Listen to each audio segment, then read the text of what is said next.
ወጣት በለጠ ደገፋና ጓደኞቹ በአካባቢያቸው ያሉን ሀብትና ጸጋ ወደ ድል በመቀየር የትላንት ህይወታቸውን አሻሽለውበታል። ከዚህ ቀደም ሲሰሩበት ከነበረበት የከተማ ጌጠኛ ድንጋይ ንጣፍ ወደ ቴራሱና ብሎኬት ማምረቻ በተመቻቸላቸውም የብድር አቅርቦት ወደ ስራ ሲገቡም በአካባቢያቸውም ለልማት ያልዋለ ውሃን ጥቅም ላይ እናውል በሚል ነው። እነዚህ ወጣቶች መገኛቸውም በማዕከላዊ ኢትዮጵያ ክልል ሆሳና ከተማ ሲሆን አሁን ውሃ ለልማት የተሰኘ የቴራዞና የብሎኬት ማምረቻ ማህበርን መስርተው እየሰሩ ነው።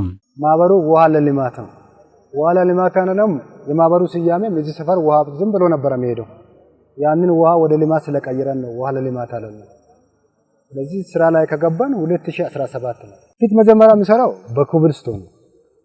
ከኮብልስቶን ነው ያገኘነው። ይሄ አምስቱም ማህበር ያገኘነው አግኝተን በሱ ላይ ከንግድ ቴራዞ ትንሽ ከውጭም ምርቶቹ ስለሚገቡ ምርቱ ማለት ሞልዶቹ ዋጋም ጥነ እሱን ያዘነው ነገር ሲያንስብን ነው ከንግድ ባንክ ተበድረን ወደዚህ ስራ የገባነው ማለት ነው። ማህበሩ ባለፈው ዓመት በ1.2 ሚሊዮን ብር ካፒታል ስራ መጀመሩን የማህበሩ ሰብሳቢ ወጣት በለጠ ደገፋ ጠቅሶም በአሁኑ ሰዓት ካፒታሉ ወደ 17 ሚሊዮን ብር ከፍ ማለቱን ነግሮናል። 2017 ስንጀምር 1 ሚሊዮን 200 ሺህ ነው የተበደረ ነው።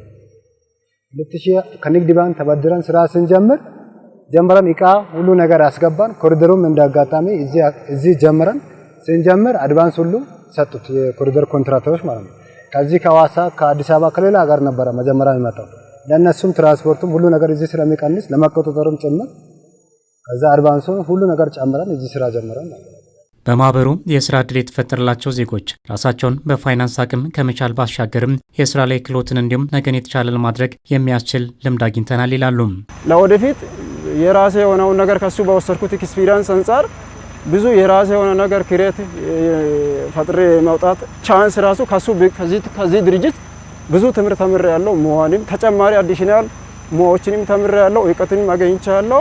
ህይወትን እንዴት ማኔጅ ማሻሻል ኢኮኖሚን እንዴት ማሻሻል እንዳለበት በጣም ይሄ ድርጅት ከኔ አልፎ ከተማንም እየጠቀመ ሌሎች ስራ አጦችንም በጣም እየደገፈ ነው ያለ።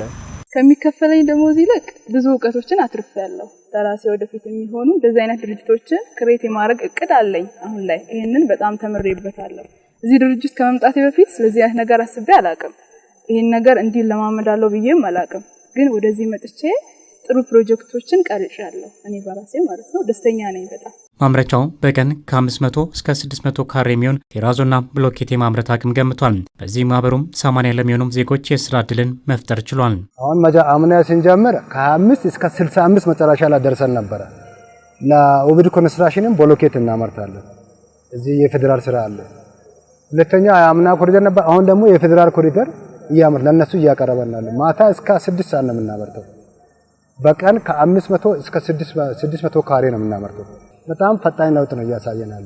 ስራ አሁን 80 ሰው ነው ያለው። አሁን እዚህ በሶስት ማሽን የሚንቀሳቀስና በዛ በብሎኬት ስራ ተሰማርቶ የሚሰራው 80 ሰው ነው።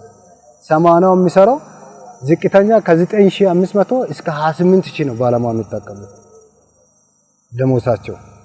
ይሄን ሁሉ ሰው በልቶ ማደር ራሱ ለኛ ትልቅ እድል ነው። በሆሳና ከተማ ከ300 በላይ የሚሆኑ ኢንተርፕራይዞች መኖራቸውን የሚያነሳው የሆሳና ከተማ አስተዳደር ስራ ዕድል ፈጠራና ኢንተርፕራይዞች ልማት ጽሕፈት ቤት በከተማ እየተከናወኑ የሚገኙ የልማት ስራዎች ለኢንተርፕራይዞች የስራ ዕድል የሰጠ ነው ይላል።